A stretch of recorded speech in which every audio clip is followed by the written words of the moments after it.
Bien. Buenas tardes a todos. Bienvenidos a una clase más de la materia Derecho Penitenciario. Quiero darle la bienvenida. No sé si alguien se incorpora por primera vez. Alguien, por favor, que se presente. Los que están por primera vez. ¿Hay alguien que esté participando en la clase de modo presencial o ya vienen todos siguiéndome en este horario?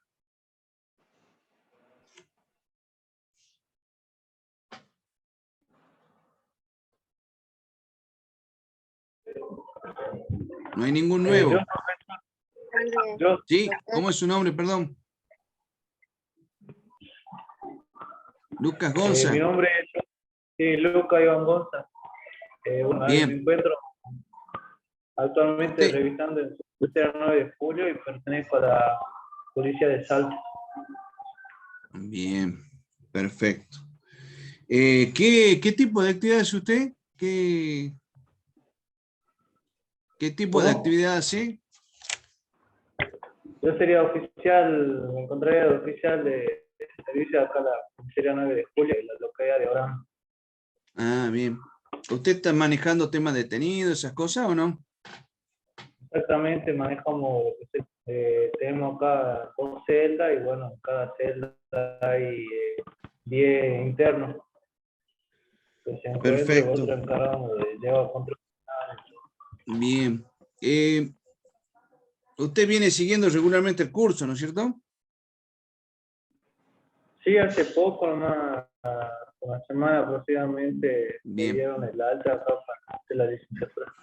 perfecto. Bueno, Perdón, doctor. bienvenido. Perdón, Esto me doctor. gustaría, digamos, si bien la mayoría Hola, son de hola. régimen penitenciario, me gustaría que usted, en la medida de lo posible, y cuando pueda presenciar, no me molestaría que haga sus aportes desde el punto de vista como personal policial. ¿Sí? Porque tenemos otra mirada, otro aspecto, y que estaría bueno poder aclararlo, y muchas veces nos va a servir para, en algún momento ustedes interactúan con personal penitenciario, entonces a través de ese sistema podemos, digamos, que es lo que el objetivo del curso, mejorar la intercomunicación y el trabajo del maestro, ¿no es cierto? Bueno, vamos a comenzar con la clase. No sé quién tiene micrófono abierto, por favor, ahí así lo apaga y vemos de poder dar la clase tranquilamente.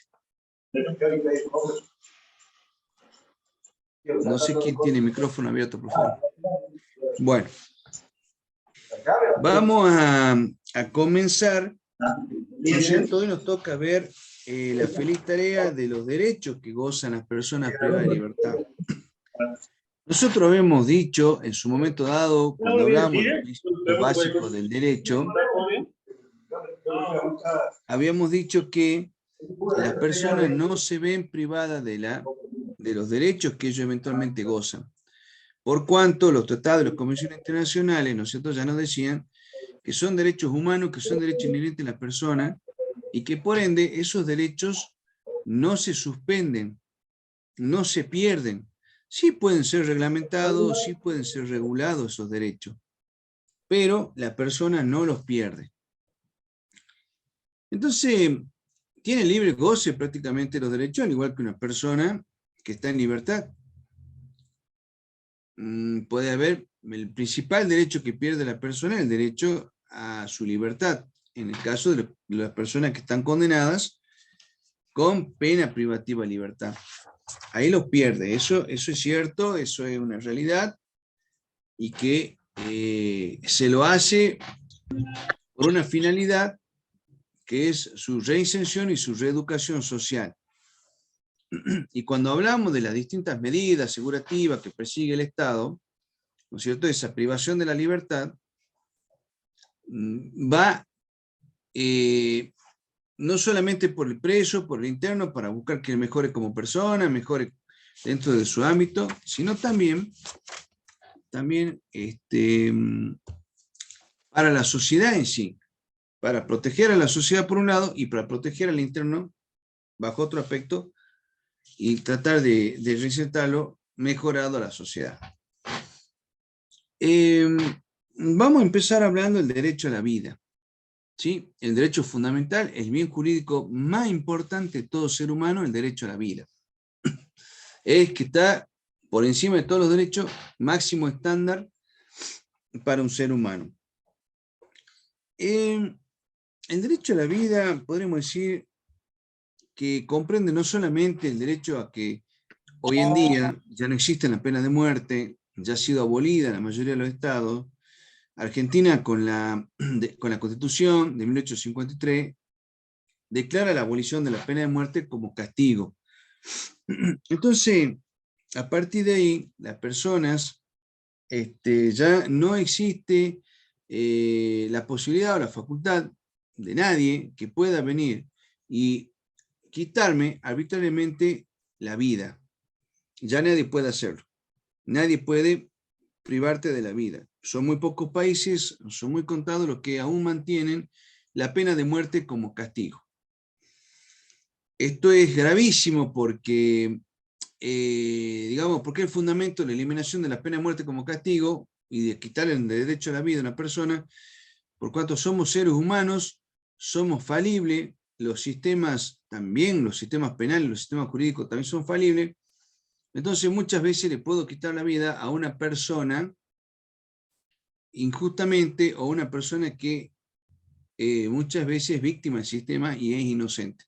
Entonces imagínense ustedes, cuando descubrimos un caso de que nos hemos equivocado, hemos imputado, hemos culpado por error a una persona distinta, inclusive nosotros hemos tenido hasta el día de hoy, con toda la tecnología que hay, nos pasa en el juzgado que vienen y me dicen, el interno penado San Juan Bautista I.O.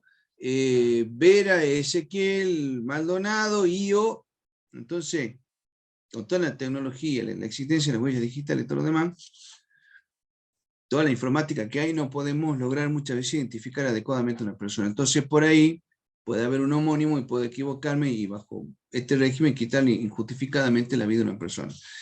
Por eso es que el derecho a la vida es fundamental, y se dice también, y este derecho a la vida ha sido consolidado por los diversos tratados internacionales, a través de los actos genocidas que se cometió en su momento dado durante la Segunda Guerra Mundial, donde había un líder de Alemania, de la Alemania nazi, que entendía que ellos eran la raza superior y que tenían derecho a quitar la vida a aquellas personas que ellos consideraban que no, y no eran igual, o no estaban en igualdad de condiciones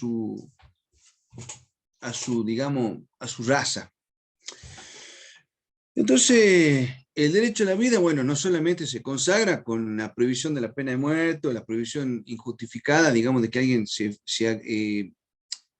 acredite la facultad de suprimir la vida de una persona, sino también con facilitarle al ser humano el poder acceder a las exigencias o los estándares de una vida digna.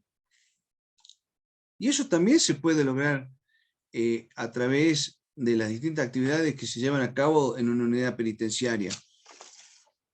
También, le vuelvo a repetir, no perdemos, por más que a mí me priven de la libertad por algún hecho que he cometido, no pierdo a derechos fundamentales que en este momento, o en este caso que estamos analizando, que me garanticen el derecho a la vida y sobre todas las cosas una vida digna. Puedo tener derecho a la vida, pero no, que no se garantice que sea digna, con malos tratos, golpes. Hoy ahora, por ejemplo, más de ustedes se le está exigiendo, por ejemplo, la ley Micaela, el ejercicio de los cursos sobre la ley Micaela que habla sobre el trato de las personas, especialmente las mujeres, para garantizar el derecho a la vida digna, que es parte de la vida. ¿Sí? Entonces, decíamos que toda persona tiene derecho a alcanzar un nivel adecuado de la vida, un nivel adecuado de vida, en cuanto a lo que hace a una adecuada alimentación, adecuado nivel de salud, proveerle salud, agua potable, los alojamientos, en la medida de lo posible, que sean lo mejor posible, que traten dignamente a la persona, que no sea, digamos, esa privación de libertad no se convierta en algo tortuoso o que afecte la salud del sujeto. En la medida de lo posible con debido alumbrado, por ejemplo, los baños que tengan agua caliente, brindarle el respectivo abrigo de acuerdo a la vestimenta, de acuerdo a la época en la que estamos viviendo. O ahora, estamos en época, estamos entrando al verano, estamos aproximando al verano, primavera, ya prácticamente verano, entonces permitir al interno que tenga ropa adecuada y no exigirle que ande, por ejemplo, con un pullover, cuando en realidad el interno tiene calor, en época de calor, en época digamos, que pueda usar la ropa adecuada, como muchas veces nos pasa y dice, doctor, por favor, pido que se me brinde abrigo, ¿sí? En época de invierno, se me brinde abrigo porque me muero de frío. Me pasó hace poco una entrevista con el interno, recién ingresado, y me dice, doctor, a mí me condenaron, estoy con los puestos. Lo que tengo acá es lo que usted ve, no tengo más nada. A mí me detuvieron por una cuestión de violencia, fueron, me buscaron, me detuvieron, me llevaron, me condenaron y no tuve tiempo de sacar nada. Gracias a la buena voluntad, a la buena predisposición de otros internos, tengo buena ropa. Ahí que hizo el juzgado, bueno, articulamos a través del sector social, de que se le brinde la ropa adecuada, ropa para que tenga recambio, pueda lavar la que tiene, e inclusive de ser factible, recomendamos, facilitamos el número de teléfono que nos dio el interno, se contacte con la pareja o expareja, vamos a decir así, para que, de ser posible, les restituya o se logre dar con la ropa o los bienes personales del interno. Entonces, de esa manera le garantizamos al preso un estándar medio de vida, porque, bueno, bien lo dice la Constitución Nacional, las cárceles serán sana y limpia y no para castigo de los reos. En cuanto al derecho a la alimentación, sabemos que se tiene que contemplar la situación especial, enfermedades especiales que pueda tener el interno, si es necesario alguna dieta especial, darle, que tenga que contar con una nutricionista que le provea la alimentación adecuada. Hay gente que sufre gastritis, por ejemplo, o son celíacos. Entonces, esa parte del derecho a la vida digna, es brindarle la alimentación o los alimentos adecuados para ese interno, para que no sufran o no se vean, digamos, sometidos a afecciones físicas. En cuanto al alojamiento, bueno, en cuanto a la cama, digamos, todos sabemos que el interno tiene que proveérsele un colchón y un catre para que él pueda descansar como corresponde, y que eso tiene que ser individual, tiene que ser individual, lo establecen las convenciones, el tratado, para que él duerma cómodo y tenga las condiciones mínimas de alojamiento, más allá de las carencias y de las situaciones por las que eventualmente pasamos. Es un criterio, digamos, que yo lo comparto, un criterio que sostiene el juez. Si yo cambio pabellón, no dispongo.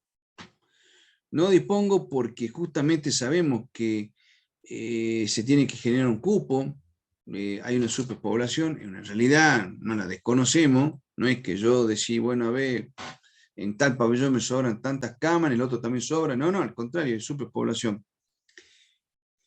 Y el tema se amalgama, digamos, los distintos elementos que son los penados en cuanto a la convivencia. Yo tengo que ver que eso amalgama, que sea algo que ensamble, que medianamente coordine y funcione.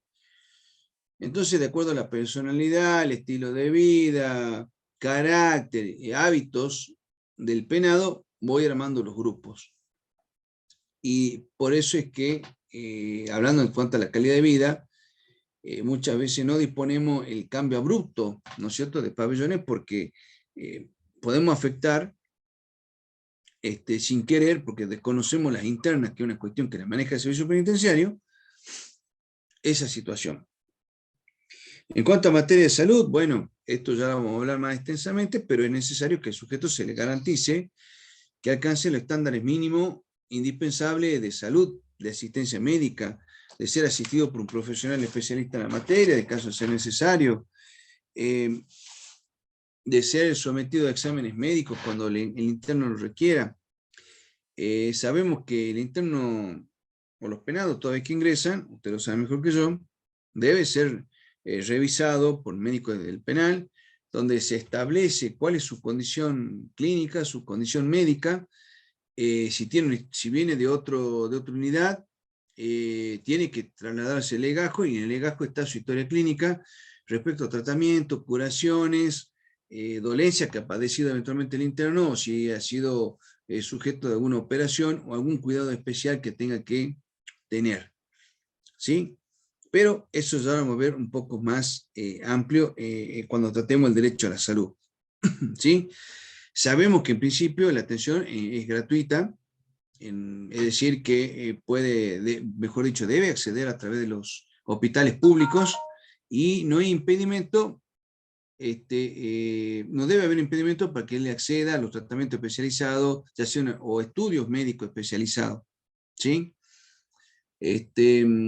Yo en este sentido, la verdad que tengo que felicitar al personal penitenciario. En más una oportunidad hemos tenido casos muy complejos, me acuerdo así, recientemente un caso de una interna que sufrió una ACV, tuvo que ser sometida a una cirugía muy compleja, donde había que no solamente lograr el turno por parte de los profesionales médicos, sino también lograr conseguir todo, digamos, los materiales quirúrgicos, materiales descartables, y había unas pinzas especiales que tenían que conseguir, y gracias a la muy buena gestión del personal femenino, que constantemente nos mantuvo constantemente informados del día a día, el compromiso que había, el conocimiento práctico del estado de salud, real, verdadero, del estado de salud que tenía la interna, nos ayudó mucho y nos dio mucha tranquilidad, porque a través del juego de ejecución, no olvidemos que el juez es uno, ¿no? ¿No es cierto?, de los principales garantes,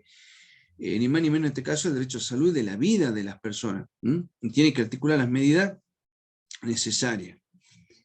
Inclusive, no olvidemos el artículo 151 de la 24660, que habla de la alimentación forzada en aquellos casos que los internos ingresan en huelga de hambre o por algún motivo no desean alimentarse. El juez, conforme criterio médico que así lo disponga, puede autorizar la alimentación forzada, porque debemos ser los principales garantes, o somos, mejor dicho, los principales garantes del derecho a la vida y el derecho a la salud de toda persona privada de libertad. Otra forma, ¿no es cierto?, en donde dentro de la unidad carcelaria garantizamos el derecho a la salud, es cuando se hacen los aislamientos, ya sean preventivos. El interno pide un aislamiento preventivo o por seguridad, o el aislamiento preventivo ante una sanción disciplinaria, y cuando se ejecuta la sanción, sabemos que tiene que haber un control médico permanente y diario del penado, en razón de garantizarle ese derecho a la salud.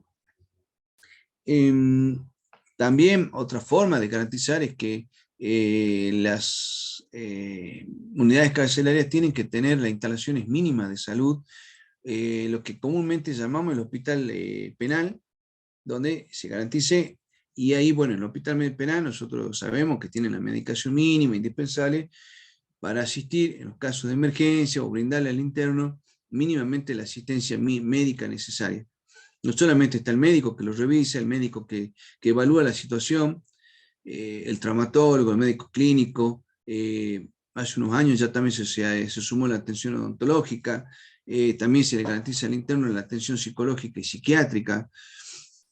También están con los convenios articulados con el Hospital Ragones, donde también se asiste a los penados. Entonces, de esta manera vamos cubriendo y protegiendo el derecho a la vida que todo interno merece, ¿no? Que esté penado o haya sido condenado no significa que el interno tenga que sufrir una renuncia implícita o tácita a su derecho a la vida. Hay una situación particular que quiero decirle. Sí, está bien, nosotros en la costumbre, en la práctica diaria, se autoriza para que lo lleven al hospital, y también para que sea trasladado a diferentes estudios o condiciones, digamos, prequirúrgicas, cuando tengan que ser operados de emergencia. No quita que el penado, si tiene las condiciones, se ha dado caso, por ejemplo, que muchas veces condenan a personas que tienen una obra social o es un jubilado, ya adquiere un derecho, es permanente, la jubilación no se le quita por más que sea penado, y por ende esa jubilación lleva implícita una obra social o una cobertura social. Entonces muchas veces el interno dice, no, yo tengo mi médico de cabecera, tengo el profesional que ya me conoce toda la vida, me asiste, me siento cómodo con él, y creo, confía que va a tener una mejor cobertura médica. Entonces muchas veces por ahí me consultaban si era viable el traslado, ¿no? A un médico particular, por supuesto, ¿por qué no? Es lo mismo. La ley dice que si el interno puede costearse por sí mismo la atención particular, no hay ningún problema, entra dentro del derecho a la vida, entra dentro del derecho a la salud, que el médico pueda ser asistido. Tenemos muchos casos, ya se ha vuelto muy común, digamos, era antes una práctica llamativa porque no todos podían, pero es muy común que haya internos que pidan hacerse atención odontológica, por ejemplo, en odontólogos particulares, ¿no? No con el odontólogo del penal, sino con médicos particulares, son costeados por los mismos internos, o los familiares, mejor dicho. Y de esa manera, bueno, se va garantizando. Sabemos que en aras al derecho a la vida, ningún personal penitenciario puede garantizar o puede permitir alguna agresión física, ¿sí? Por eso están las distintas organizaciones, la organización interna, las vigilancias que se hacen permanentemente, justamente para garantizar. Hay una disposición muy particular donde, a partir de un lamentable hecho que ocurrió con un penado que estaba condenado con prisión perpetua, y este es un caso puntual, digamos, mediante el cual se garantiza el derecho a la vida. Este era un caso de un penado, como ya le dije, estaba condenado con prisión perpetua, y se establecieron unos protocolos facultativos por la conducta poco feliz que tuvo, que es un caso muy conocido, en donde el penado se encierra, él ya había, obviamente estaba con condena perpetua por el hecho aberrante, por haber cometido un delito de homicidio calificado en contra de la víctima, que era su expareja.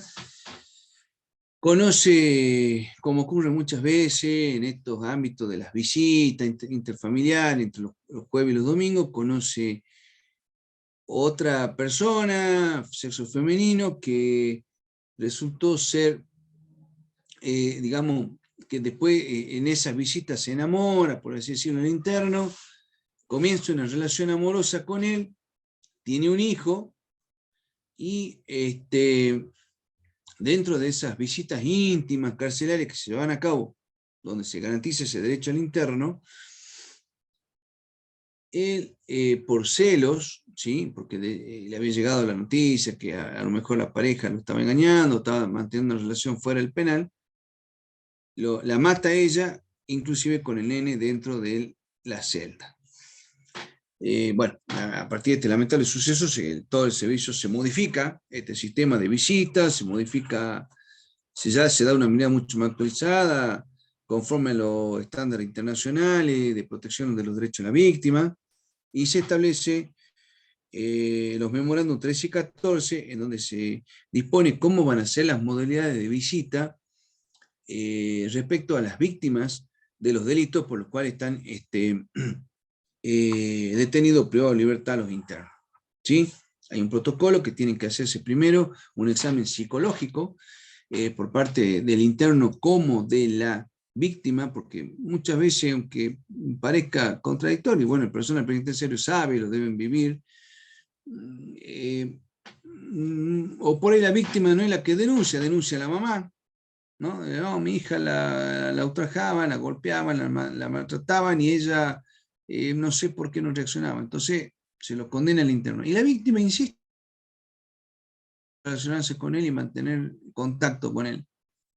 Entonces esto memorándum establece el procedimiento mediante el cual cómo se va a restablecer el vínculo, y siempre cuidando a la víctima y al interno por otro lado. Entonces, pero por sobre todo cuidando a la víctima, ¿sí? Una forma de cuidarla a ella y garantizarle el derecho a la vida, ¿no es cierto? Entonces, con ese memorándum, digamos, de sí, un tratamiento psicológico previo, en realidad se hace un examen psicológico sobre la situación del interno, la situación de la víctima y cómo es la interrelación entre ellos. Y después, una vez sorteado eso y habiendo hecho un examen preparatorio previo, comienza la visita extraordinaria, por un tiempo determinado, bajo una custodia determinada, y a medida que se va avanzando y se va trabajando en la situación, se va ampliando el régimen, bueno, hasta que en algún momento se normaliza. Pero hay un protocolo que hay que cumplir y que surgió a través de este lamentable hecho. Vamos ahora de otro de los derechos que se reconoce en el interno, es el derecho a la integridad. ¿Sí? Derecho a la integridad. Está reconocido básicamente por la Convención Americana de Derechos Humanos, es uno de los principales que reconoce, en donde acá la integridad está emanado o está, digamos, hermanado, por así decirlo, con el derecho a la dignidad. Sí, a la dignidad del ser humano. Toda persona, le vuelvo a repetir, no perdemos nunca esos derechos, por más de la privación de la libertad. En todo caso, se pueden regular, sí, el ejercicio de los mismos puede cambiar, puede variar, sí, siempre y cuando no signifique una afectación de ese derecho, una privación o una supresión de ese derecho del interno, pero no lo pierde el penado. Eso lo tenemos que grabar, no lo pierde el penado. Entonces, dentro de lo que establece el artículo 5 de la Convención Americana de Derechos Humanos, habla del derecho a la integridad personal. ¿Sí? ¿Qué significa esto? Que toda persona, al garantizarle ese derecho a la integridad, o cómo respetamos la integridad de una persona, se establece, tenemos que tener en cuenta que somos seres humanos, y ellos también son seres humanos. Se pueden haber equivocado, pueden haber cometido un hecho delictivo, un hecho aberrante, pero no por eso dejan de ser seres humanos. Y nosotros tenemos que entender y tener la grandeza como persona y por el rol preponderante que cumplimos ante el penado, porque somos, ojo, somos las personas que no solamente garantizamos sus derechos, sino que también vemos de que esa persona cambie, esa persona evolucione, esa persona mejore. Entonces es muy importante el rol que tiene el agente penitenciario. Entonces, el hecho de que sea agente no necesariamente implica el atropello, implica la vulneración de los derechos internos para yo ganarme el respeto. Y esto ocurre en todos los ámbitos de la vida, en todos los ámbitos, no porque yo sea funcionario voy a maltratar o voy a mancillar a mi empleado y voy a ser totalmente grosero o voy a tener actitudes groseras para con él. Por eso es mucho la insistencia de que toda la administración pública tiene que, la capacitación constante, hoy en día le acabo de decir, tema ley Micaela, comprender la situación de la víctima, comprender la situación de vulnerabilidad que muchas veces se ve puesta una mujer ante la construcción social que tenemos hoy en día y que tenemos que ir cambiando y tenemos que ir viendo. Solamente la mujer, sino también en la ley Micaela se habla con las personas que tienen un género distinto, ¿sí? Entonces el respeto por ese género, no sé si aceptarlo, está en la integridad de cada uno, pero sí respetarlo y sí comprenderlo en la medida de lo posible, y de esa manera vamos garantizando las libertades de género que hoy en día se están dando. Entonces, la persona, decimos, en privada libertad, debe ser tratada con debido respeto y la dignidad inherente a todo ser humano, ¿sí? No deja de ser ser humano. No puede, digamos, el respeto a la dignidad, la integridad, ese respeto por su dignidad e integridad tampoco puede trascender la pena, puede trascender hacia afuera o más allá del interno, es decir, más allá de la persona, lo que implica que ese respeto a la integridad también se ve traducido en el buen trato a su familia, a su visita, a las personas que se llegan a él, porque es una manera de respetarlo al interno, ¿sí? Yo creo que a nadie nos va a gustar que nos falte el respeto a un hijo, a una madre, a un hermano, a una pareja, y les vuelvo a repetir hasta el cansancio, y perdonen que sea reiterativo, pero debemos entenderlo así, el preso sigue siendo un ser humano y sigue siendo digno de respeto, más allá del hecho que haya cometido, más allá de la condena que por la que pase.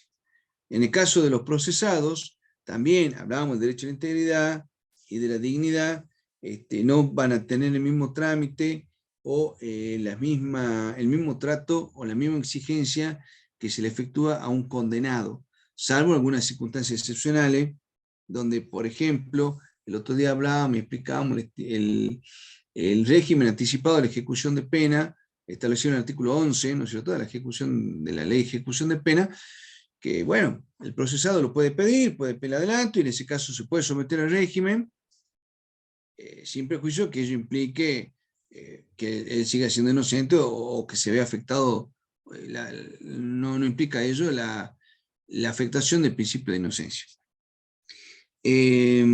No tiene que haber discriminación, no tiene que ser discriminado en cuanto a su libertad de profesar libremente, libertad de culto, ingresa acá dentro de integridad.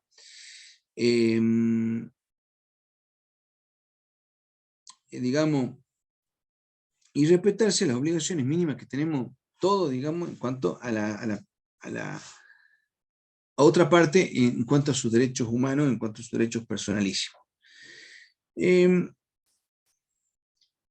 Acá entramos, digamos, en una situación y siempre volvemos y repetimos, pero lamentablemente es algo que ha sido observado, ya se lo adelanté yo en charlas anteriores por esta Comisión de Derechos Humanos, la Comisión de la Prevención de la Tortura, Trato Inhumano, Cruel y Degradante en contra de los penados, donde se está buscando eliminar el régimen de aislamiento como método de castigo de sanción. ¿Y esto por qué? Porque comúnmente se da una coincidencia de factores, ¿no es cierto?, en donde llevan a un agravamiento, muchas veces ilegítimo, de las condiciones de detención del sujeto. Y ahí vemos afectada su integridad psicofísica. Por ejemplo, no son adecuadas las celdas de aislamiento, o están súper pobladas. Tenemos una celda de aislamiento que es de carácter individual, y tenemos dentro de ella 2 o 3 penados, donde genera no tener las comodidades mínimas, las condiciones sanitarias no son las óptimas, o no son las mínimas o indispensables que se requieren. La infraestructura no es adecuada, por supuesto, a raíz de esta superpoblación. Son muchas veces carentes de iluminación, carentes de una aireación suficiente.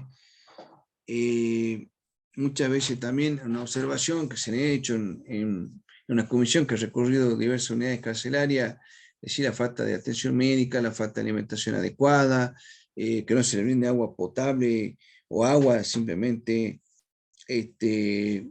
al interno. Sabemos, y me lo han dicho, me lo han manifestado, por ejemplo, en los casos cuando yo tengo situaciones donde el interno pide el aislamiento preventivo o pide el aislamiento por seguridad, mejor expresado, me dice, me aplica el mismo régimen que el penado. ¿Cómo el mismo régimen? No, yo me aíslo por seguridad porque he sido amenazado por otro interno, otro grupo de internos, o en el pabellón donde estoy me quisieron agredir, me quisieron golpear, me quisieron meter un puntazo, lo que sea. Y resulta que voy, me aíslo preventivamente y salgo 15 días a la mañana, 15 minutos a la mañana y 15 minutos a la tarde. Pero yo no estoy sancionado. Entonces, bueno, ahí corregir esa situación, corregir el tema del régimen de aislamiento, entender de que en este caso la persona no está castigada, sino que está resguardando su integridad física. Y bueno, ¿por qué no plantear, o entre la autoridad plantear, decir, bueno, a ver, a la autoridad política creemos los pabellones de aislamiento, los pabellones de seguridad, donde van a tener un régimen especial, si bien van a estar cuidados, van a estar custodiados y todo lo demás, pero van a tener un régimen especial, y el sujeto no va a ver agravadas sus condiciones de detención, y no va a ser motivo de habeas corpus, presentación ante la Fiscalía de Derechos Humanos, presentación ante la Corte, pedidos ante audiencia ante el director, ante el juez de ejecución, etcétera, etcétera. La Comisión Interamericana, ¿no es cierto?, de Derechos Humanos, apunta más bien a eliminar este tipo de aislamiento como castigo, que solamente, bueno, ya lo dice, aplicar otro tipo de sanciones, lo cual conlleva que tengamos que reformar el RUX, buscar otras modalidades de sanción, otras modalidades correctivas, porque en la práctica hoy en día, como ya lo discutí el otro día y lo planteé, cometemos un hecho contrario a la normativa, aislamiento preventivo y después directamente al disciplinario. Me estaría bueno buscar otra alternativa que quizás pueden ser mucho más efectivas, ¿no es cierto?, con el objetivo que se persigue, que corregir al precio. Si me mandan el chancho, no importa, me voy, me banco 15 días, no me interesa, no cambio la conducta, al contrario, por ahí lo exacerbamos al interno y provocamos que siga siendo rebelde, malicioso y todo lo demás. Entonces, la Corte Interamericana de Derechos Humanos insta al Estado argentino, ¿no es cierto?, a restringir esa clase de aislamiento, restringir esa clase de situaciones que sea la práctica común y que busque medidas alternativas de sanciones, medidas alternativas de corrección hacia el penado. Otra cuestión también que debemos tener en cuenta, ¿no es cierto?, en lo que hace al cuidado de la integridad de las personas, sabemos que las mujeres embarazadas no pueden ser sometidas por su estado de puerperio, por su estado de fragilidad, pueden ser sometidas a un régimen disciplinario, un régimen de aislamiento, y tampoco, el otro día lo aclaré y algo hablé de esto cuando hablamos de las medidas de seguridad, tampoco pueden ser aislados las personas con medidas de seguridad, las personas que son inimputables. ¿Por qué? Porque la persona inimputable, si yo no le aplico una condena, y le estoy aplicando un tratamiento médico para rehabilitarlo, recuperarlo y darle una mejor calidad de vida, no lo puedo hacer responsable de un hecho, digamos, que si bien es antijurídico, está contemplado en el RIUC, está contemplado en la normativa, pero no lo puedo hacer responsable porque no comprende sus actos. Es inimputable. Entonces, si no le puedo aplicar una condena, que es un hecho mucho más grave, y siguiendo el orden apelativo de las normas, menos le puedo aplicar un aislamiento. No se corresponde. Y lo traigo a colación porque en alguna oportunidad hemos tenido consultas y ha llegado el paciente con medidas de seguridad, trayendo, no sé, plata en los bolsillos y lo vamos a sancionar. No, o sea, a ver, por favor, no. Es una persona inimputable, no comprende los actos.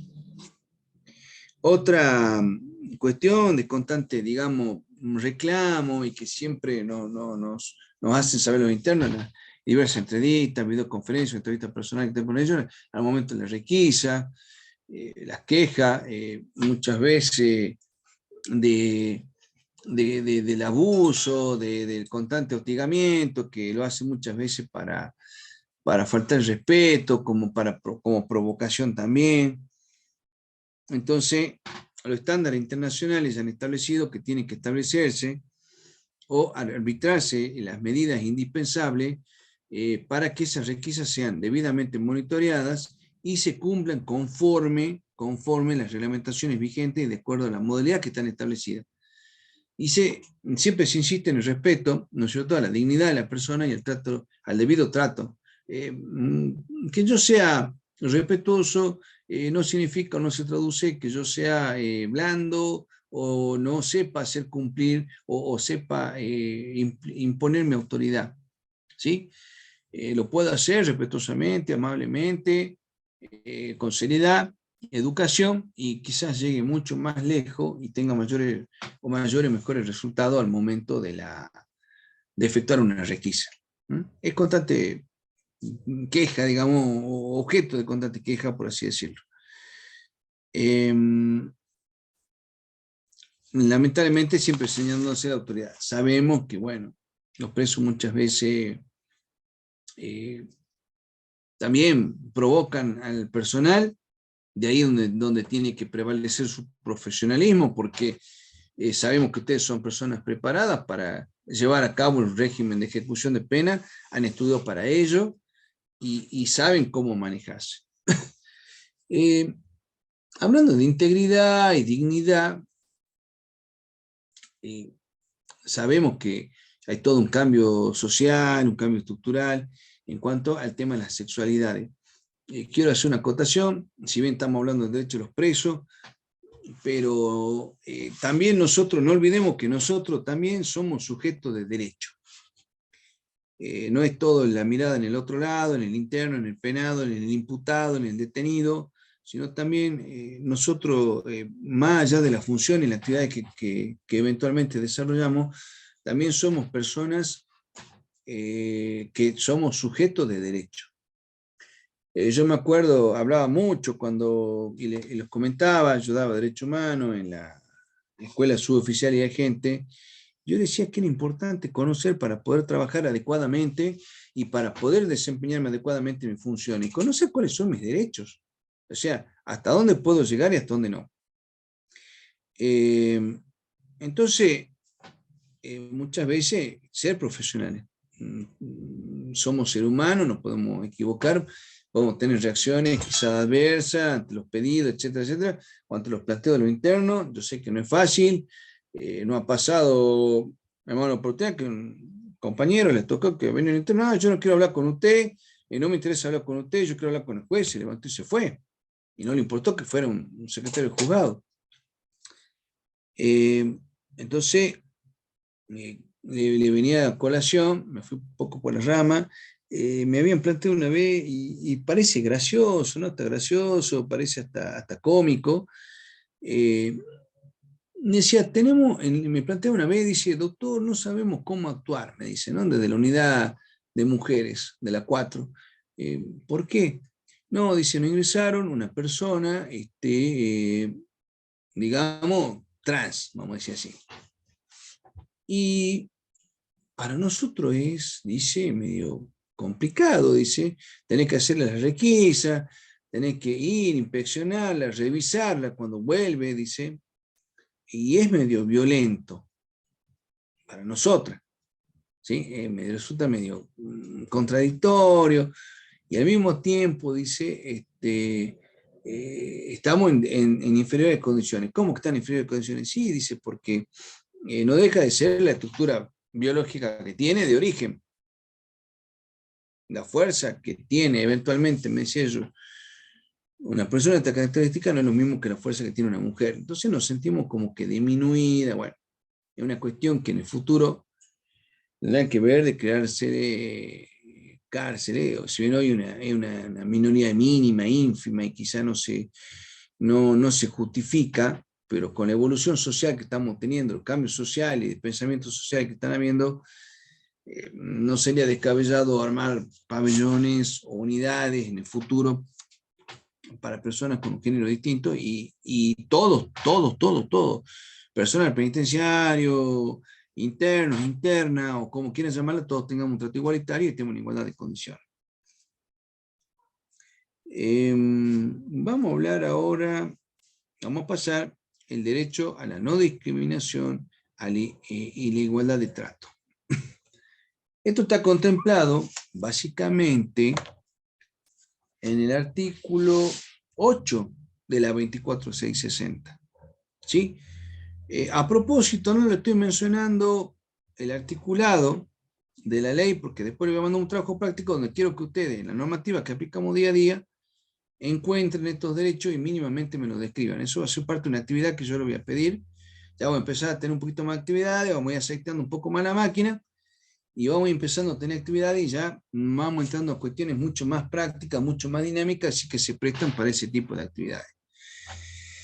En este caso, el artículo 8 de la 24660 me parece que las normas de ejecución dice van a ser aplicadas sin ningún tipo de distinción, ni de raza, color, sexo, nacionalidad, nivel de educación, nivel económico, nivel social u origen social.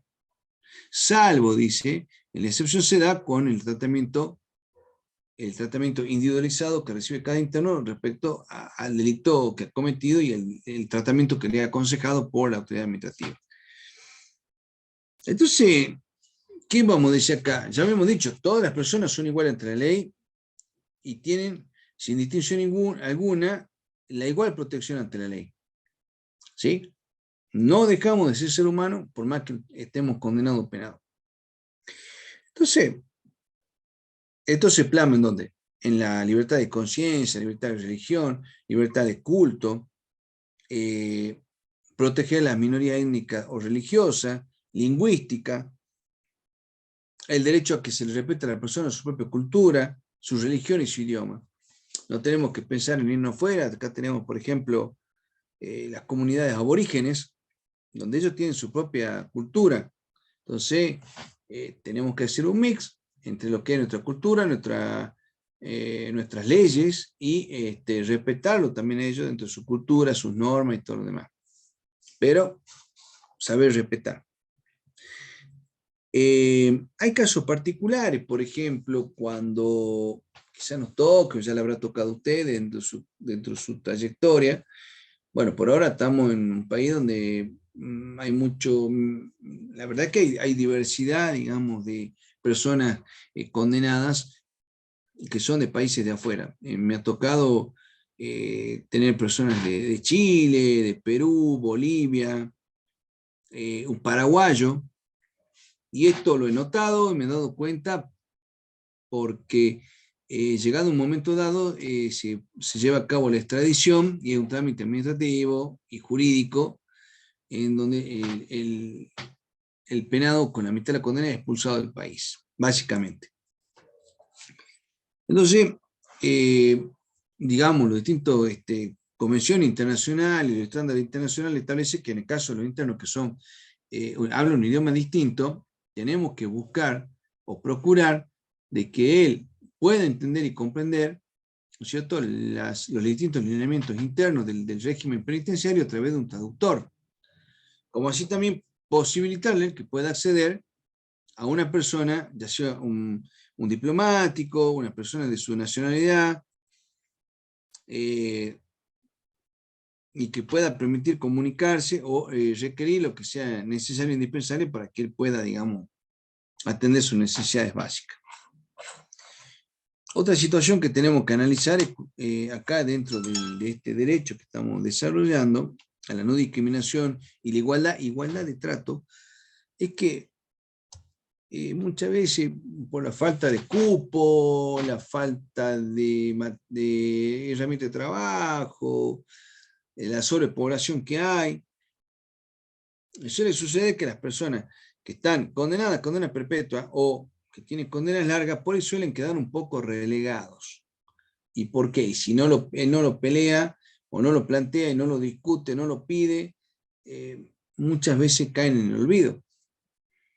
Porque decir, no, este tiene una condena de 20 años o está con perpetua y de acuerdo a un régimen tendría que esperar 20 años por una condicional. Entonces, bueno, lo dejemos ahí, lo frisemos y en algún momento veremos de qué haga tratamiento.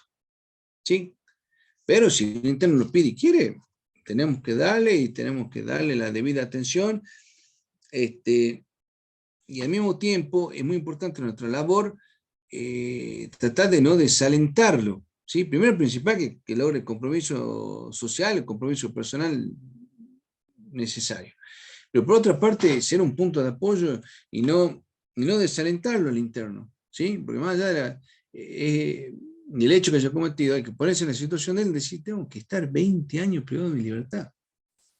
20 años de mi vida, o sea, me pierdo todo lo que pasa, salgo con un desfasaje social, cultural,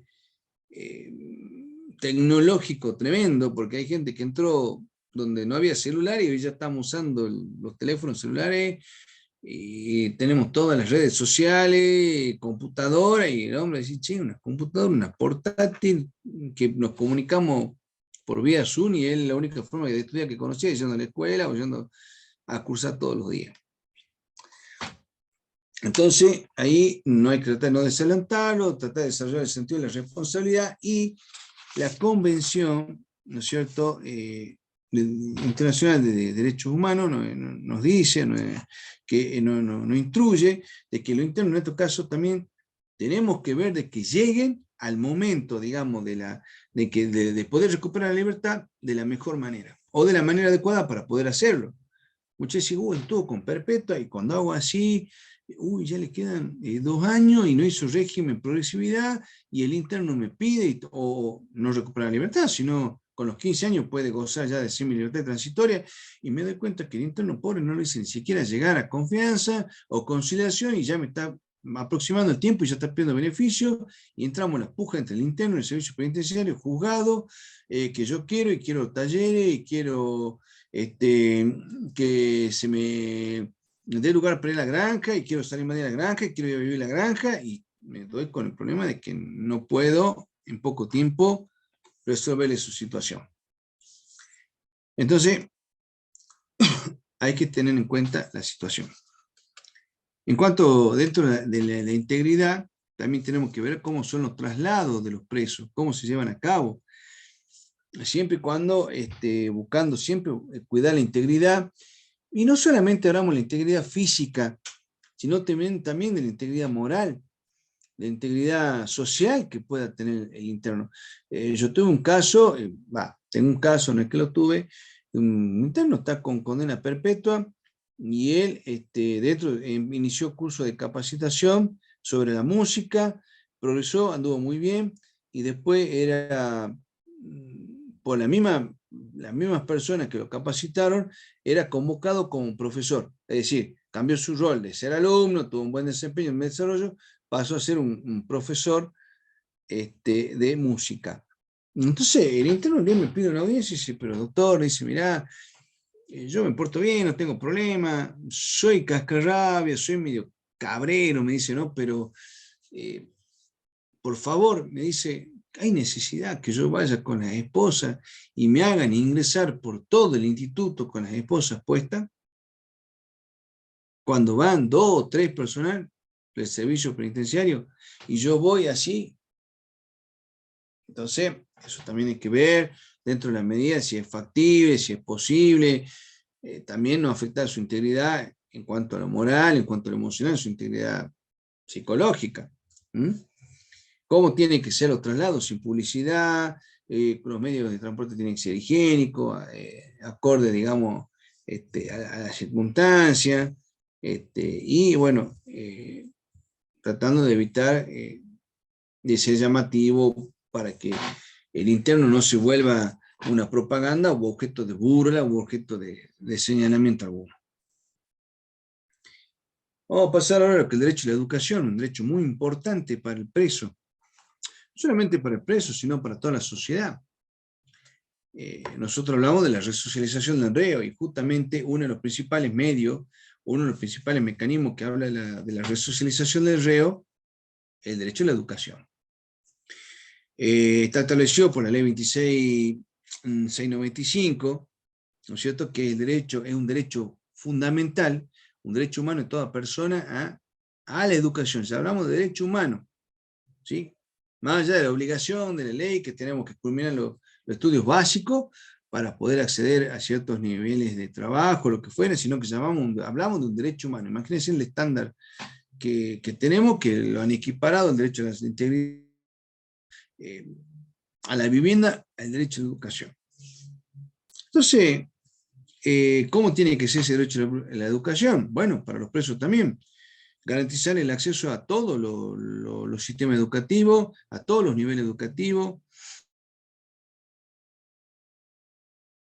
Puede pagarse una universidad católica, como tengo casos de algunos presos, y bueno, tranquilamente lo puede hacer, se coordina. En su momento dado tenía internos que cursaban materias, y bueno, era una especial, digamos, recomendación de que hablen con la gente, digamos, de las universidades o de las distintas. Hay una persona detenida, va a ir con los custodias, va a estar ahí sentado los custodias atrás, garantizando que no se fugue, y bueno, eso para que pongan conocimiento del profesor, de la cátedra, del alumnado, de la situación esta. Hay muchos internos que estudian, se capacitan, se preparan, y de esa manera se está garantizando el derecho a la educación. Sabemos que cumple un rol importante, cumple un rol muy importante la educación en el preso, y es un impulso, muchas veces un impulso muy grande en el preso. ¿Y a qué me refiero yo? el bien conocido estímulo educativo. ¿Sí? Es un estímulo que se aplica y que es una herramienta más que se establece para que el interno estudie, ¿sí? Para que se capacite, cambie, cuando salga de mañana se haga preparado, quizás con oficio, una profesión, que le sirva para defenderse y enfrentar la realidad social. Entonces, ahí reconocemos lo que es el estímulo educativo, que es muy importante, ¿no es cierto? Porque el estímulo educativo se aplica cuando el interno ha culminado los estudios, ha culminado sus actividades laborales, de estudio, ha culminado un curso, ha culminado un taller, una capacitación, y está debidamente certificado, ¿sí? Entonces, al estar debidamente certificado, el interno, muchas veces el estímulo educativo se da cuando viene rezagado en lo que hace la ejecución de la pena, por distintos motivos. No pudo acceder a tiempo a los talleres, no pudo acceder a tiempo a los cursos de capacitación, no pudo acceder a tiempo al tratamiento que tiene que realizar. Entonces, quizás ya está en condiciones, digamos, temporales de acceder a algún beneficio, a algún derecho, como la libertad condicional, y resulta que viene rezagado a la ejecución de la pena, no fue paralelo, ¿sí?, el tiempo con la ejecución o con la evolución. Entonces ese estímulo educativo, la aplicación, le permite dar el salto suficiente para poder, en el caso que así corresponda, lograr el beneficio. Sabemos que, bueno, de la unidad se trabaja y se articula y se hace para garantizarle. Hay actividades de educación de todo tipo, constantemente. Bueno, ¿cómo se garantiza el derecho a la salud? Por ejemplo, el derecho a la educación, ¿cómo se garantiza en el caso de los internos que quieren salir a la universidad? Muchas veces van con la custodia y cuando es muy grande el cursado, ya ahí el interno tiene que tratar de llegar a periodo de prueba para poder tener salida transitoria por estudio. Entonces, a partir de estos mecanismos se articula o se garantiza el derecho a la salud, el derecho a la educación. Una vez que esto también este derecho, cómo se lo protege y cómo se lo garantiza, otorgándole la documentación pertinente al interno, que aprobó, por ejemplo, el ciclo secundario, el ciclo primario, el curso, el año, como quieran llamarle, otorgarle las certificaciones correspondientes, los diplomas correspondientes de que terminó determinado taller o cumplió con determinada capacitación, que esto después le va a servir a él para desarrollarse en el medio social y acreditar cuáles son sus capacidades y bueno, es parte también de lo que establece la ley educativa.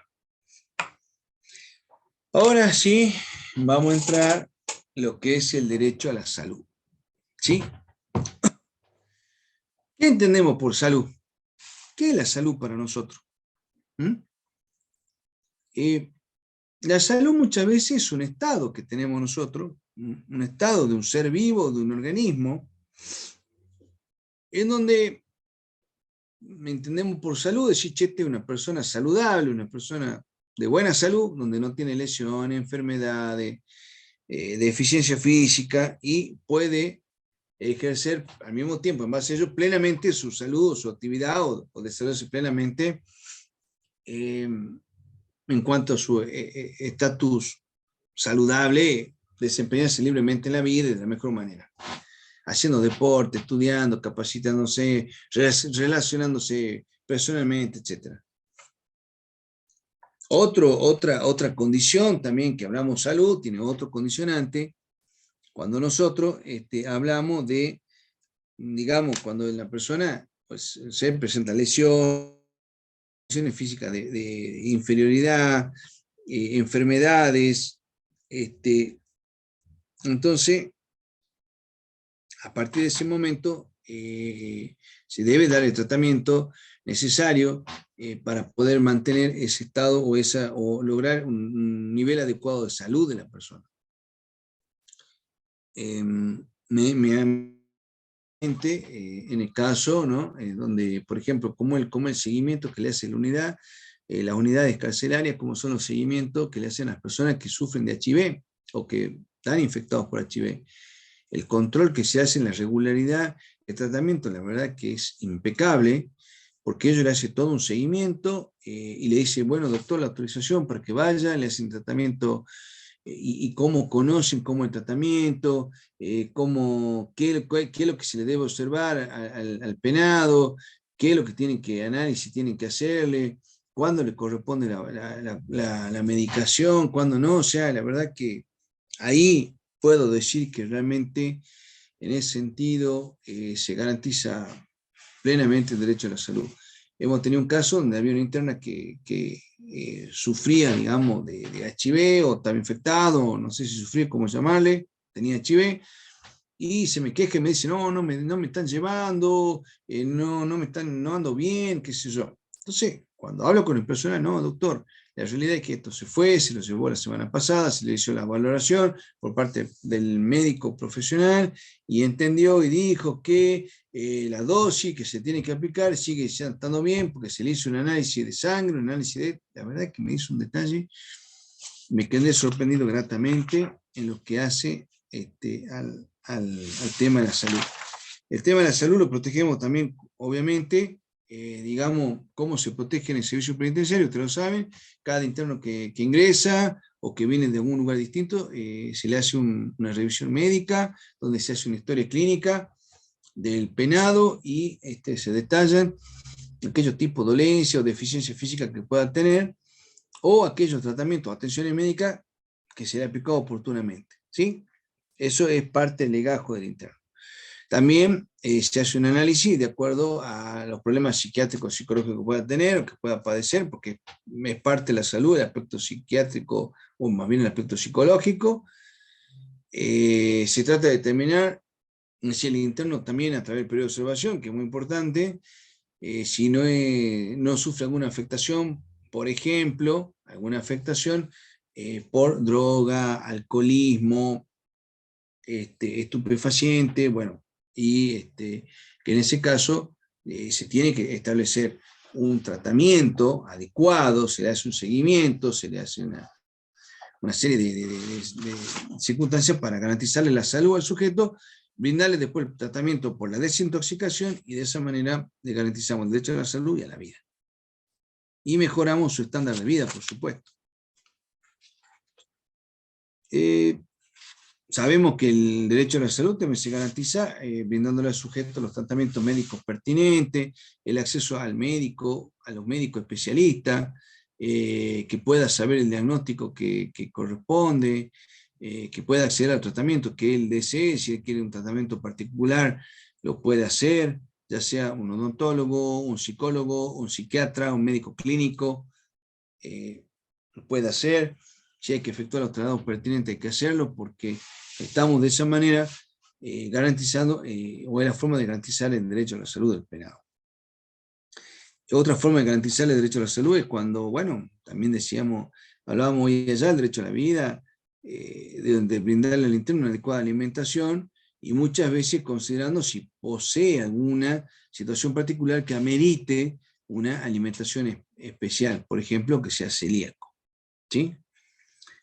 Bueno, básicamente ahí cerramos lo que es el derecho a la salud. Bueno, están los traslados en caso de urgencia, la asistencia médica debida dentro del penal, el control por los médicos, el chequeo por parte del médico, bueno, todo lo que amerite digamos, la atención por el derecho a la salud. Vamos a pasar a un derecho totalmente distinto, que es el derecho a peticionar ante las autoridades. Esto es un derecho reconocido por la libertad de expresión, un derecho que tenemos todas las personas que estamos en libertad y por ende también los internos, que está reconocido a través de la Constitución Nacional en los artículos 14, 18 y 33, en donde todos los habitantes de la nación gozamos de los derechos a peticionar ante las autoridades, así, y también del debido proceso. Es decir, cuando yo sufro una afectación de algún derecho individual o alguna garantía reconocida por la Constitución Nacional, tengo el derecho a presentarme ante las autoridades pertinentes a reclamar la protección o por la vía que corresponda por ejemplo, un habeas corpus, que ustedes conocen, un habeas data, al reclamar un recurso de amparo, al reclamar, como vengo diciendo, la protección de esos derechos o garantías que han sido violentados, han sido infringidos, y están reconocidos a nivel constitucional. El debido proceso que tenemos todas las personas, que cuando somos sometidos a una cuestión judicial, a una decisión judicial, se nos trate debidamente dentro de los procedimientos establecidos para las circunstancias en las cuales yo estoy siendo sometido. Es decir, cuando soy imputado de alguna circunstancia, o en el caso de los penados, el debido proceso dentro de una sanción disciplinaria, donde se me permita el descargo, se me permita aportar pruebas, se me permita contar con la presencia de mi defensor en la medida que sea posible, poder hacer los descargos correspondientes, y que sea o ante el juez eventualmente efectuar las peticiones que él considere pertinentes, como muchas veces en el pedido de audiencia que hace el interno, que dice por circunstancia que le explicaré personalmente. ¿Sí? Yo quiero una audiencia por motivo que se han explicado en su presencia. Entonces, eso también garantizarle el derecho a peticionar ante la autoridad y el debido proceso, donde el interno, bueno, sí, también entró en una audiencia, lo escuchemos, le tomemos el acta y veamos qué es lo que tenemos que resolver a partir del planteo o la disposición que nos hace el interno. Existen distintas formas de peticionar ante las autoridades, lo puede hacer dentro de la unidad y fuera de la unidad. Dentro de la unidad, bueno, ustedes tienen distintas organizaciones donde el interno, de acuerdo a la situación que él plantee, va a dirigir su petición. Por lo general, se pide que esa petición sea por escrito, donde se explique aquellos aspectos que puedan afectar el desarrollo de la ejecución de la pena o el desarrollo de la progresividad del régimen. Entonces, por eso es importante que el interno lo pida por escrito, porque también decir, bueno, el interno lo pidió, acá está la nota del interno, donde él está diciendo, quiero audiencia y quiero aportarlo con motivo. O que posteriormente lo va a manifestar.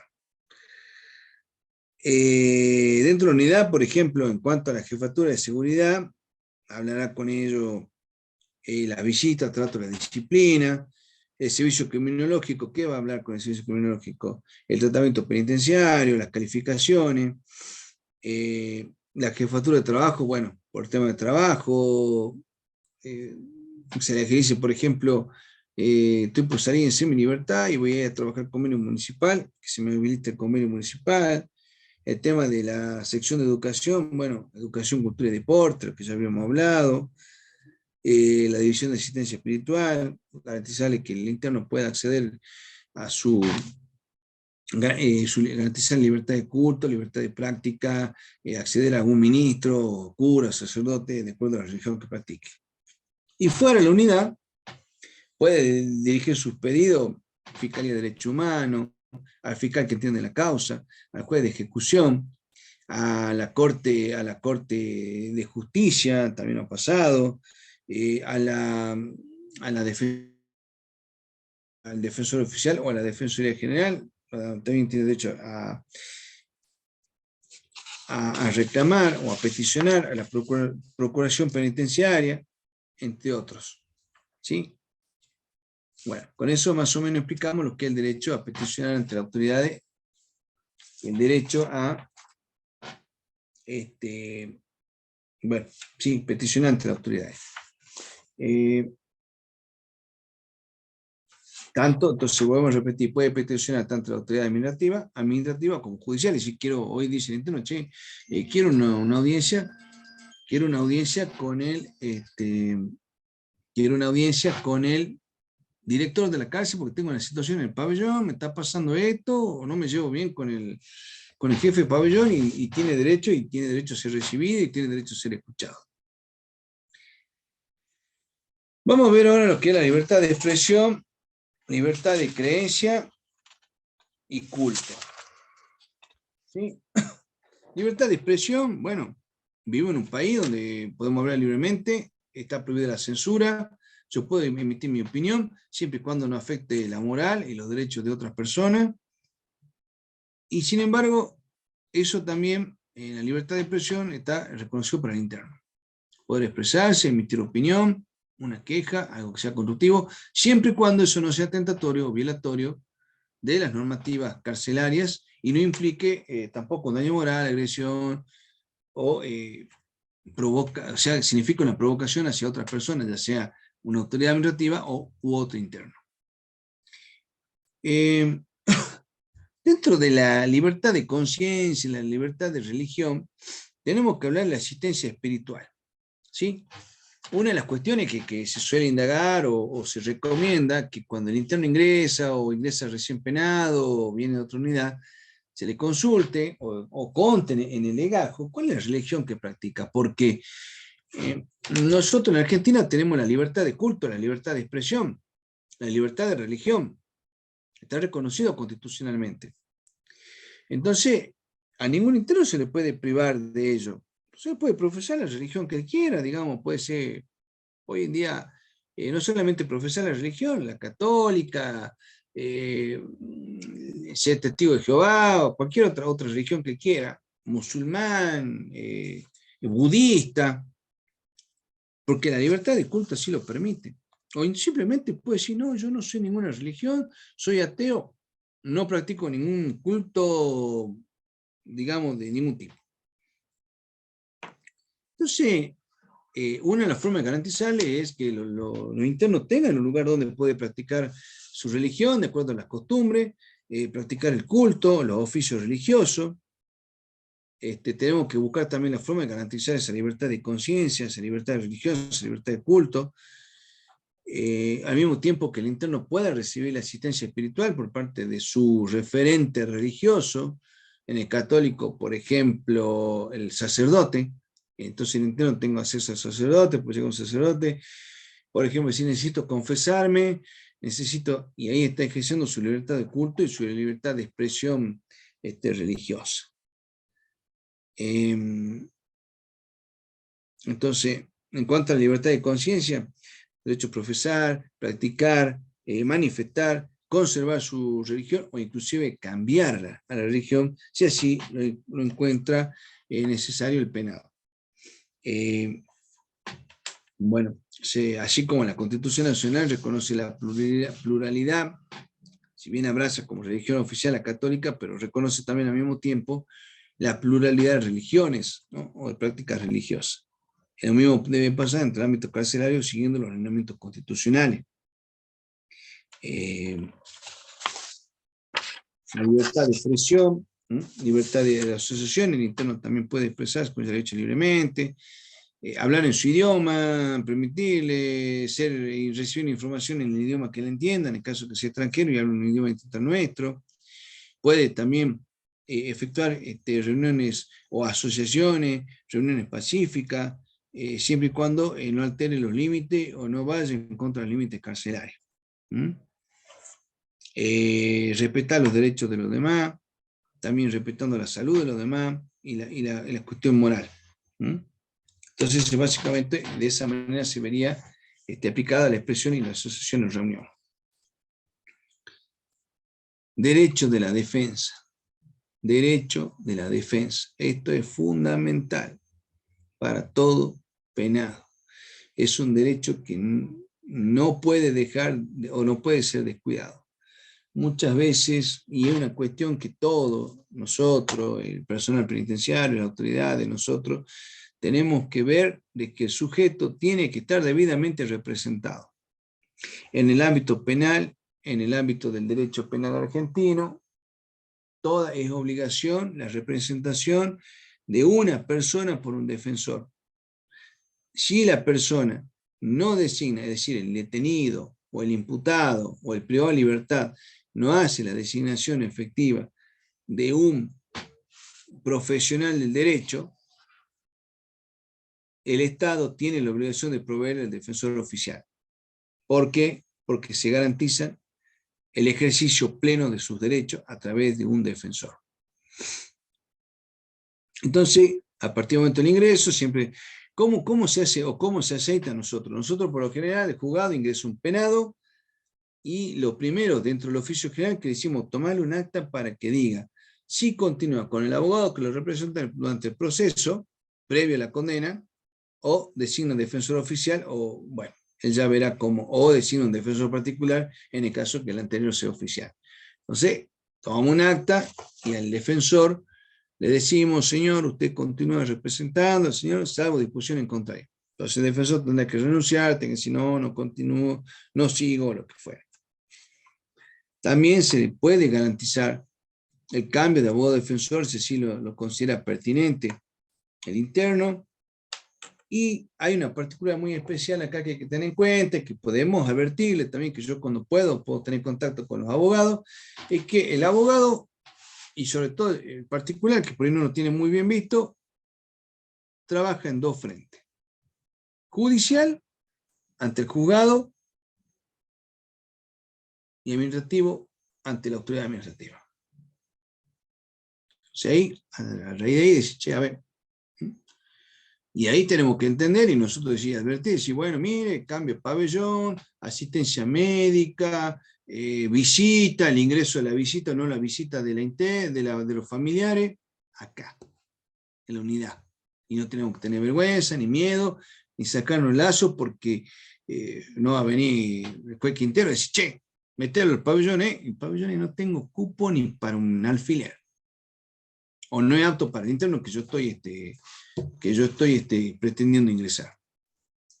Entonces es importante hablar con el defensor y que el defensor también decirle, che, yo me presenté en el juzgado y dar aviso en la unidad carcelaria porque yo las sanciones disciplinarias o todas las cuestiones relativas al interno las sigo notificando al defensor, porque a mí nunca nadie me avisó. Entonces es también una circunstancia que no solamente el defensor o el juez, sino también tiene que dar aviso el preso, que es quien el principal, que principalmente se beneficia con la asistencia técnica. Tiene derecho, el abogado tiene derecho a poder conocer la situación del interno en cuanto a la ejecución de la pena, en cuanto al tratamiento que está realizando, tiene que intervenir en cuanto a las sanciones disciplinarias a partir del momento que tome el acta. Hay muchos medios hoy en día, más allá de las distancias que hay, todo, así como nosotros podemos mantener un Zoom de 1 hora y media, en el caso del penado también puede verse cubierto, asistido, en el caso de la sanción disciplinaria, a través de un Zoom. Se puede hacer una audiencia de este tipo, donde se hace un enfoque panorámico, digamos, y se ve quiénes son las autoridades que intervienen, y se lo ve al interno interactuando, y del otro lado puede estar tranquilamente el señor defensor. De esa manera garantizamos el derecho a la defensa. Estamos medio justos con el tiempo. Vamos a ver el derecho al trabajo. Derecho al trabajo. Bueno, esto es importante, ¿no es cierto? Porque está reconocido, el interno tiene derecho a trabajar, sabemos que es parte del trabajo, es parte del tratamiento penitenciario. El tratamiento penitenciario es voluntario, es decir, que el trabajo, por ende, no puede ser obligatorio. No puede ser obligatorio, no puede ser impuesto como un castigo, ni tampoco puede ser una circunstancia que sea denigrante, infamante, ni tampoco forzado, es decir, que no puede ser obligatorio. Sí es parte de la actividad que puede ser el interno. Muchas veces el derecho al trabajo se ve garantizado a través de del goce del beneficio semi-libertad, donde el interno, por ejemplo, se va a desempeñar al convenio municipal, y también se ve garantizado el derecho al trabajo a través de los distintos talleres o actividades que desarrolla el interno en la unidad carcelaria. Entonces, ahí estamos garantizando el derecho al trabajo. ¿Es remunerado? Sí, por supuesto, es remunerado el trabajo, el interno recibe una remuneración en proporción a las actividades que trabaja o las actividades que lleva a cabo. Siempre debe ser pago, dice la ley, y cuenta con todas las protecciones y los beneficios sociales que se establecen como cualquier trabajador particular. ¿Sí? Vuelvo a repetir, penado, pero no significa que haya renunciado a los derechos o haya perdido aquellos derechos que son propios de todo ser humano libre. Entonces, es importante el trabajo. Ahora, el trabajo dentro de una unidad carcelaria cumple un rol importante, ¿no es cierto?, en cuanto al interno. Porque al interno le sirve para poder satisfacer sus necesidades básicas de subsistencia, o alimentación, o salud, o comprarse sus elementos de higiene personal. Muchas veces los internos no tienen elementos básicos, entonces el interno trabaja, genera su propio peculio y con ello y compra o adquiere las cosas de necesidades personales. Se forma lo que se llama el fondo propio, cuando el interno trabaja y empieza a generar un peculio. Este fondo propio, digamos, esta labor, digamos, está reconocida en la ley de ejecución de pena, que es un aporte que se le paga un monto económico y sirve para satisfacer distintas necesidades de la remuneración, ¿no es cierto? Sirve para está inclusive diagramado cómo se distribuye la remuneración o lo que percibe.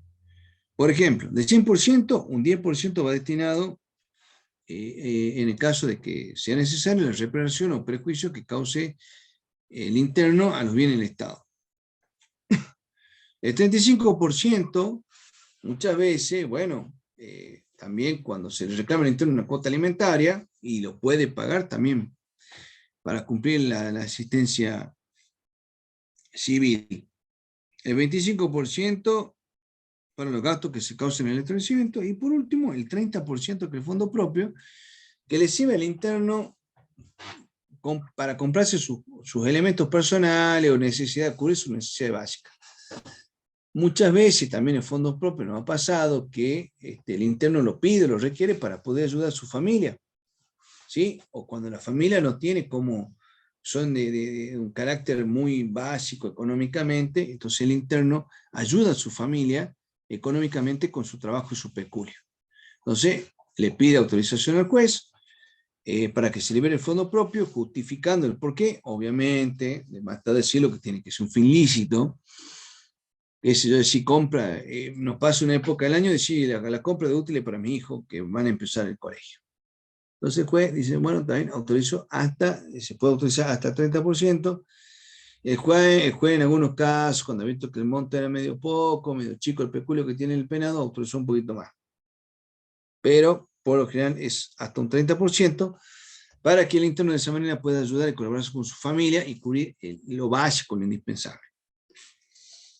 Ya les dije, recibe un porcentaje menor por lo general a lo que es el salario mínimo vital y móvil, tiene la cobertura social, los aportes y todo lo demás, trabaja en blanco mayormente, y de esa manera se garantiza el derecho del interno. Bueno, vamos terminando con lo que son los derechos. Voy a dejar para la próxima clase, porque es un tema también que merece un poco más de trato. Me resultó corto el tiempo, donde también hablamos de las inhibiciones de los internos. Hay derechos que se ven inhibidos. Entonces, me gustaría poder dar una clase un poquito más, necesitaría por lo menos unos 20 minutitos más para poder darle, y no me dan los tiempos.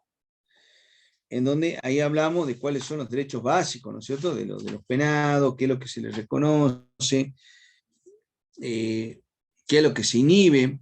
Hay una evolución histórica, ¿no es cierto?, en su momento dado, de que las personas penadas sufrían de la privación, digamos, de los derechos civiles. Se establecía lo que era la muerte civil, que hoy en día ya no, se cambió mucho la mirada, y tenemos una mirada mucho más garantista. Se trata de que el interno, como bien se dice, no pierda los derechos fundamentales y básicos, se los regula, pero también se establecen, a modo de condena, algunos derechos, algunas inhibiciones, por ejemplo, y que esas inhibiciones pueden durar mucho más allá que la condena, ¿sí? En los casos de cuestiones, por ejemplo, cuestiones políticas, donde se castiga o se sanciona a una persona quizás con la pena privativa de libertad por un tiempo determinado, pero puede estar de la mano, y si así el código lo declara, en la inhabilitación absoluta para el ejercicio de un cargo público, por ejemplo.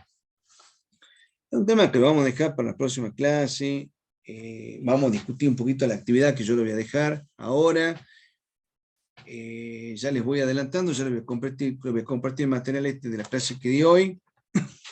Hay algunas cosillas que yo le agrego ahí, algunas ilustraciones que lo hago en modo complementario para que nos demos cuenta. Hay una cuestión, por ejemplo, de una imagen que en cierta forma ilustra la realidad nuestra, en donde se dice, che, dice, el servicio o la ejecución de pena hoy en día está hecha para el hombre, no para la mujer. Y uno dice, y bueno, por ejemplo, sí, la verdad que medio como que sí, porque, por ejemplo, las mujeres no pueden hacer granja, y el hombre sí, un ejemplo, ¿sí? Bueno, es una cuestión que ya tenemos que apelar a la inteligencia, que seguro la tenemos, y podemos ir avanzando en lo que hace a ampliarle los derechos a la mujer y que no sea todo solamente para el varón. Bueno, hasta acá llegamos. No sé si quieren eventualmente efectuar alguna pregunta, alguna consulta, algo que quieran aclarar. Me encantaría que participen, me gusta mucho la participación, poder interactuar. Me gustaría poder hacer más dinámicas las clases, ya voy a implementar un ida y vuelta. No sé si alguien quiere preguntar, estoy abierto a la consulta que ustedes quieran efectuar.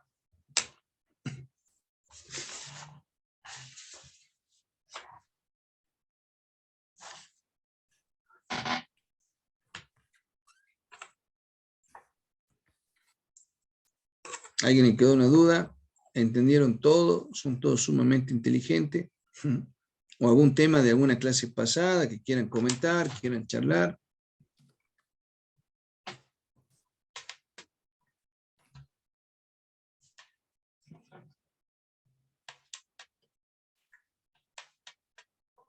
Saben todo. Bueno, evidentemente quedó todo claro, doctor. Así parece. Igual vamos a ver cuán claro ha quedado cuando demos el trabajito práctico que ya le estoy preparando. Bueno, perfecto, quedamos atentos para subirlo y bueno, Dios mediante para los estudiantes nos estamos viendo el próximo miércoles. Muchas gracias, doctor Gamboa. Bueno, Muchas gracias. muchas gracias a ustedes. Que anden bien. Hasta la próxima clase.